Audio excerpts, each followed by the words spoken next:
News alerts flashed worldwide. U.S. forces returned to key Philippine bases. Another headline: Manila and Washington forge new defensive line near South China Sea. December 8, 2025, an unmistakable turning point in Indo-Pacific geopolitics. On TV, analysts trace the locations of newly reactivated bases, once American strongholds, now reopened under a modern agreement. The world watched as the U.S. and the Philippines drew a clear line in the sea. This decision was the result of years of diplomacy and a recognition that the security environment had changed. The era of ambiguity was over. A new chapter in the alliance had begun. For the Philippines, it was about defending sovereignty and livelihoods threatened in their own waters. For the U.S., it was about honoring treaty commitments and reinforcing regional stability. The message: deterrence, not aggression. International law and freedom of navigation would be upheld. American transport planes landed on runways quiet for decades. Filipino and American officers shook hands beneath newly unfurled flags.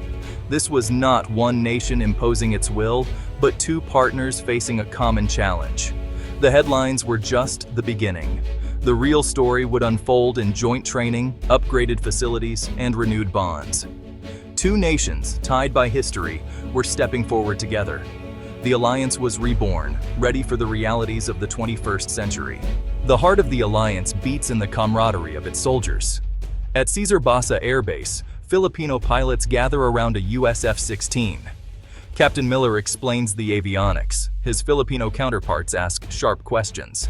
There's no hierarchy, just mutual respect and a shared mission. On a training ground, U.S. Marines demonstrate urban combat. Filipino Marines share jungle warfare expertise.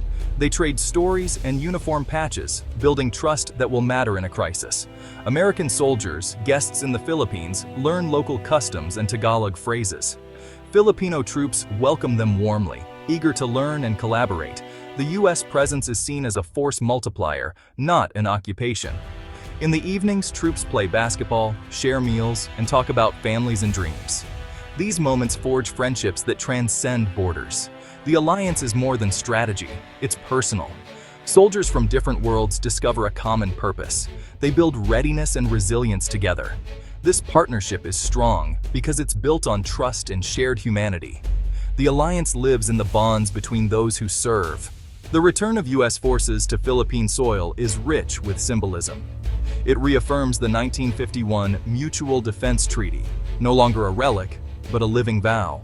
American and Filipino flags flying together signal a real, renewed commitment. Strategically, the Philippines' geography is its greatest asset, at the crossroads of major sea lanes.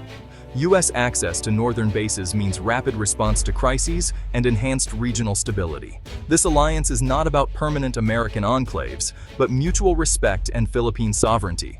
Bases remain under Philippine command. U.S. presence is rotational and focused on joint objectives. The Philippines retains control while gaining advanced capabilities. Both nations recognize their security and prosperity are intertwined. A secure Philippines means a stable region. A committed U.S. presence supports Philippine rights. This is a partnership of equals, not patron and client. The alliance upholds democracy, freedom, and the rule of law. It's a testament to shared values and a shared destiny. The renewed vow is visible, immediate, and vital. Together, they face the challenges of a changing Indo-Pacific.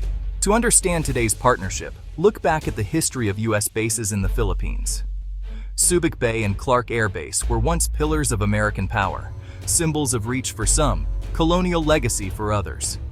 By the late 1980s, Filipino nationalism surged. The presence of foreign troops became a political flashpoint. Protests grew, demanding U.S. withdrawal. In 1991, Mount Pinatubo's eruption buried Clark Air Base, hastening the end. The Philippine Senate narrowly rejected a new treaty for Subic Bay. In 1992, the last U.S. forces departed. The era of permanent bases was over.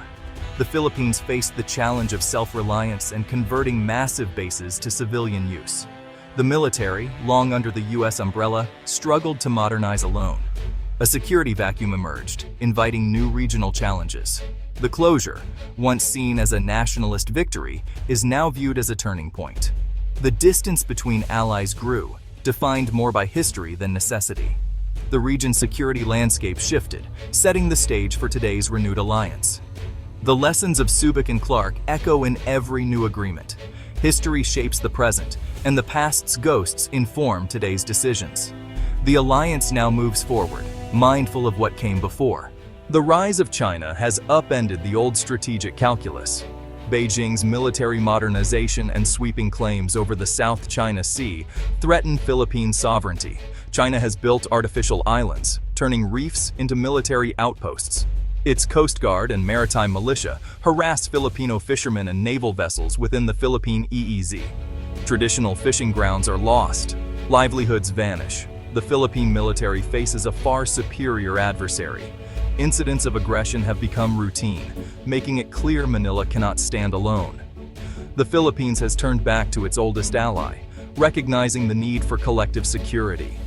The U.S. return is not a surrender of sovereignty, but a strategic move to balance against a regional hegemon. The alliance is now a tool to defend national interests and ensure stability. The Enhanced Defense Cooperation Agreement, EDCA, is the blueprint for this new partnership. Signed in 2014, EDCA allows U.S. forces rotational access to designated Philippine bases for joint training and pre-positioning of equipment. It's not a basing treaty. There are no permanent U.S. bases. All activities require Philippine consent. Bases remain under Philippine command. U.S.-funded upgrades become Philippine property, strengthening local capabilities. The agreement is built on mutual respect and benefit. U.S. personnel rotate in and out, coordinating closely with Filipino counterparts. Pre-positioned assets enable rapid response to disasters or security threats. Site selection reflects shared strategic priorities, deterrence, maritime awareness, and logistics. EDCA translates treaty commitments into real, on-the-ground cooperation. The process is deliberate and consultative, ensuring Philippine sovereignty. The partnership is modern, flexible, and designed for 21st century challenges. EDCA is the mechanism that makes the alliance real and effective. The U.S. presence today is rotational, not permanent, a fundamental shift from the past. Troops, aircraft, and ships cycle through EDCA sites for specific missions and training.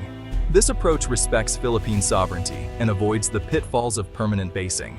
The rotational model is flexible, resilient, and complicates adversary planning. It's less intrusive on local communities and prevents old social tensions. The focus is on interoperability. Joint exercises like Balikatan now include air, sea, cyber, and special operations. Constant interaction ensures both militaries can integrate quickly in a crisis. The alliance has matured into a partnership of equals. The Philippines shapes the cooperation. The U.S. is a reliable guest. This model is sustainable and politically viable for both nations. The renewed alliance is defined by flexibility, respect, and shared purpose. The alliance brings economic and humanitarian benefits beyond the barracks. EDCA projects create jobs and inject capital into local economies. U.S. investments support local contractors, suppliers, and businesses near military sites. Rotational troops boost spending in restaurants, shops, and hotels. Economic activity fosters goodwill and strengthens community ties. Humanitarian assistance is a critical benefit. Pre-positioned supplies and joint training enable rapid disaster response. The Philippines, disaster-prone, gains faster, more effective relief operations. Joint exercises include search and rescue, medical care, and aid delivery. The alliance saves lives and helps communities rebuild after crises. It's about defense, but also about hope and resilience. The revitalized alliance is a cornerstone for a free and open Indo-Pacific. It sends a message. Nations are not alone. Collective security is possible. The U.S.-Philippines model inspires regional cooperation based on respect and shared goals. The goal is peace, not conflict.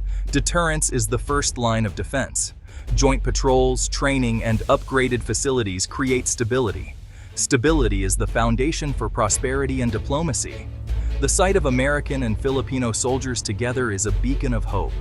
This alliance is about securing peace and a free future for generations to come.